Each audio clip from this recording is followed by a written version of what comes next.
Hello! Welcome to my channel. ఈరోజు chicken gravy ఎలా చేయాలో ఒకసారి చూద్దాము. నేనైతే సరిపడా ఆయిల్ అయితే వేసుకున్నానండి. వేసుకొని అందులోకి గరం మసాలాలైతే యాడ్ చేసుకున్నాను.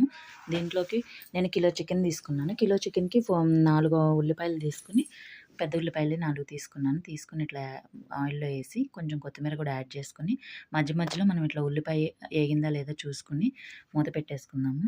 చూసారా, ఆనియన్ గోల్డ్ కలర్‌లోకి వచ్చేసింది. దీంట్లో కొంచెం పసుపు యాడ్ చేసుకొని, తర్వాత కొంచెం అల్లం పేస్ట్ కూడా యాడ్ చేసుకుందాము. కొంచెం అల్లం పేస్ట్ కూడా యాడ్ చేసుకొని ఒకసారి తిప్పుకొని, మనం కడిగి పక్కన పెట్టుకున్న చికెన్ తీసుకొని ఇప్పుడు ఏగిపోయిన ఈ ఆనియన్స్‌లో ఏసేద్దాము. ఇది ఆంధ్ర స్టైలు గ్రేవీ కర్రీ అండి. చూసి మీరు కూడా ట్రై చేయండి. ఇలా ఏసుకున్న తర్వాత మనం గల్లుప్పు ఉంటది కదండీ! దొడ్డుప్పు అంటారు. అది ఏసుకుంటే టేస్ట్ కొంచెం బావుంటది. సాల్ట్ అయినా ఏసుకోవచ్చు. గల్లయితే కొంచెం టేస్ట్ బావుంటది. ఇట్లా ఏసుకొని ఒకసారి తిప్పుకొని మూత పెట్టేసుకుందాము. సన్న మంట మీదే మగ్గనిద్దామండి.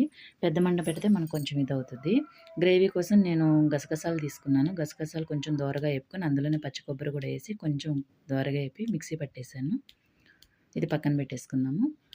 ఇప్పుడు మనం అది మగ్గిందో లేదో చూద్దాం చికెను. చూసారా, ఆయిల్ పైకి తేలిందండి.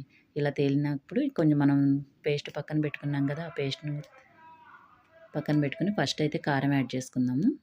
సరిపడా కారం వేసేసుకొని, మీరు ఎంత తింటే అంత కారం చూసుకొని వేసుకోండి.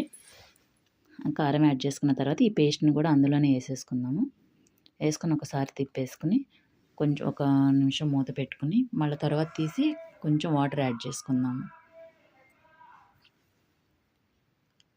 చూసారా, గ్రేవీతో ఎలా ఉందో చికెన్ కర్రీ చూస్తుంటేనే మనకి తినాలనిపిస్తుంది కదా! ఇంతేనండి. ఇది ఆంధ్ర స్పెషల్. నాకు మా అమ్మ నేర్పించిన వంట ఇది. చూసారా, చూస్తేనే తినాలనిపిస్తుంది కదా!